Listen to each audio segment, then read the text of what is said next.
smile. Yay! Hi, everybody. Welcome. Hello, Who are you? I'm Michael. And I'm Heidi. We're the Eppersons, Yay. and we are Renewed Life Mentoring. And so we are excited to be with you today. We are, for sure. Tell us about July's theme, Michael. What is July's theme? It is freedom to feel. Why? Why do we need freedom to feel? Actually, Michael, you got us a certification as a mind-body coach from the Institute of the Psychology of Eating. That's correct. And what is it that is at the heart of most of the challenges people have with food, eating, and a body image? Most of it has to do with underlying wounds and past hurts and all that kind of stuff. And I know in my own life that I've kind of discovered that that because of things when I was a child that I brought forward in my life that have kind of caused me to hide and to not actually deal with my emotions. And growing up in the household I did, it was never really safe to feel. And so it's, you got to suck it up and you got to keep going and power through it, sort of thing. And in a lot of cases that all it does is cause more harm, especially as you get older. Yeah, definitely.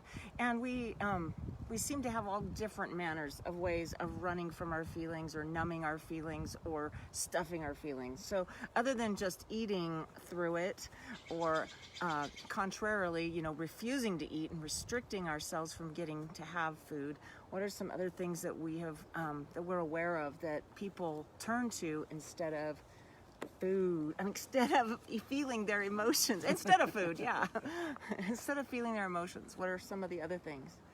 Well, I know one of my old favorites was working. Yeah, working so things you don't have to feel. Yeah, things aren't going so good at home, so I can always go to work, right? Mm-hmm. So, but other things also is like even binge watching. Binge watching like Netflix. Yeah, for sure. Yeah. Or even pornography, or well, you mentioned over-exercising, I think. Yeah. And definitely. And it can be shopping, it can be Facebook, it can be just about anything even good we can take to an excess so that we don't have to feel those feelings.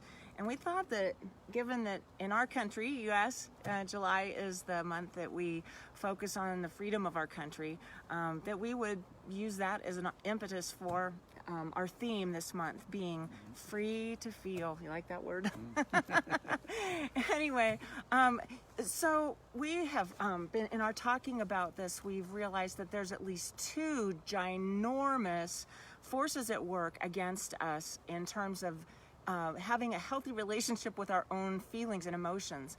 And one of those, Michael, you've kind of stumbled on, is home life culture. What are the messages that are being told men and boys in our culture right now about their feelings and emotions? What did you grow up with? well, I kind of already touched a little bit on it. That was in your home, was it? Right. Well, I think it's a cultural thing too. Yeah. It's just not, that we're supposed to be men and we aren't supposed to cry, right? Or to even be afraid for that matter. And so, I think a lot of times we're supposed to be putting on these masks of what a man's supposed to be, or compared to, I don't know, somebody's definition. I know whose definition. Sure who said that's the way it's supposed to be. And it's not God's definition, that's for sure. We'll talk about that in a moment. But, and then not only in our culture at large is that a message for men that, get over it, stop being a baby, and all those kinds of things. We also hear it as women in some instances, and so we're supposed to be all things to all people and just power through.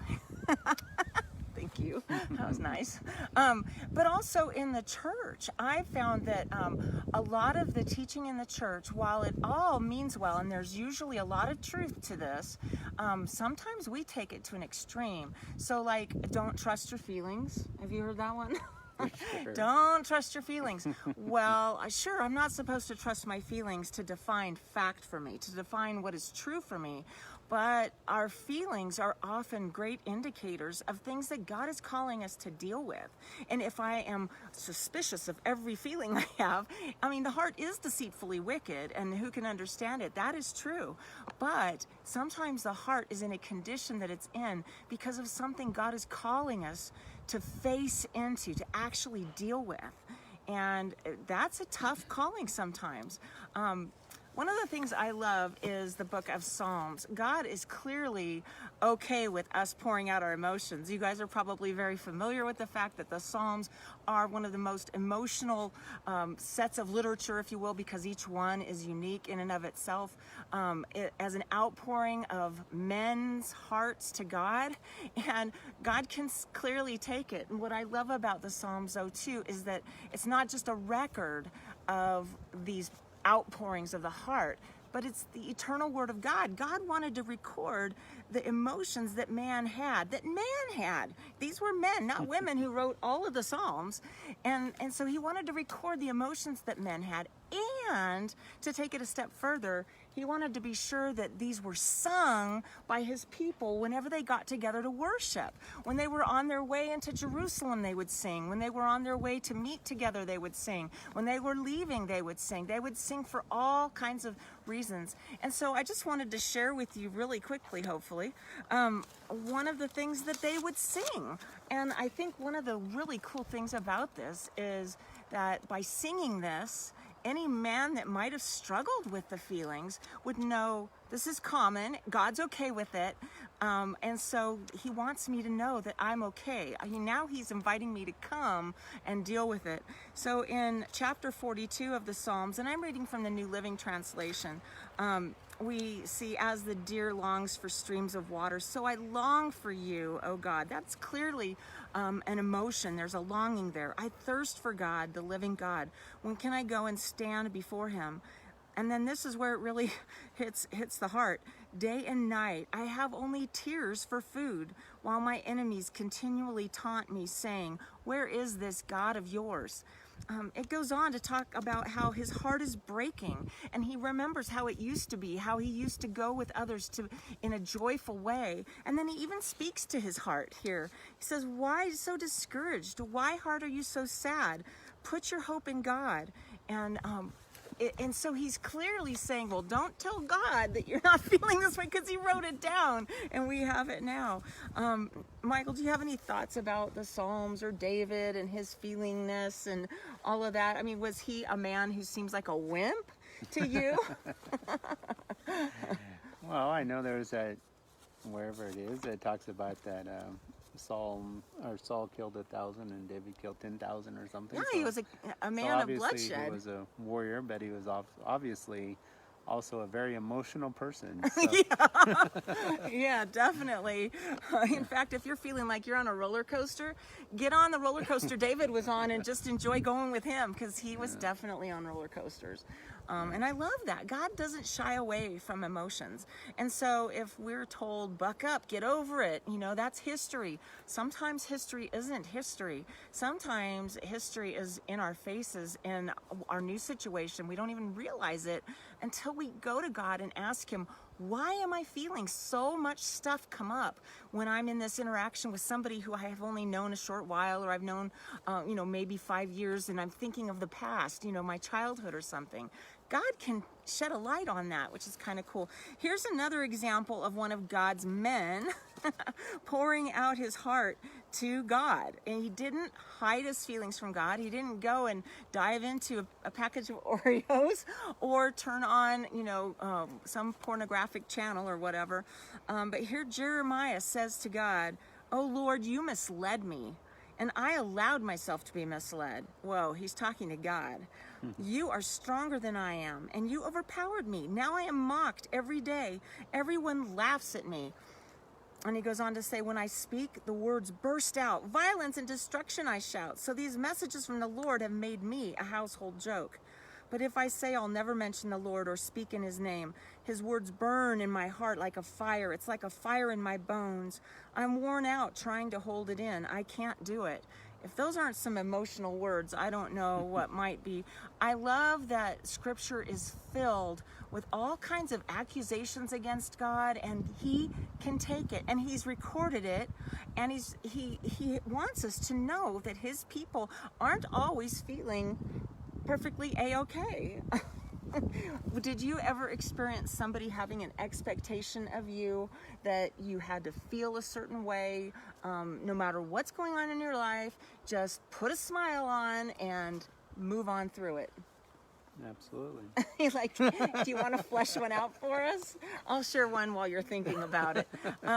I grew up with my dad being a medical doctor, and my mom was very aware of appearances, and it seemed like whether it was what I wore, where I went, who my friends were, what mood I brought to the situation, she really wanted me to present like I'm a doctor's daughter, and I have no idea what feelings have to do with that, but it really seemed as though she thought you should always have a happy face, make dad look good or something like that. And so no tears, or I'll give you something to cry about type of thing.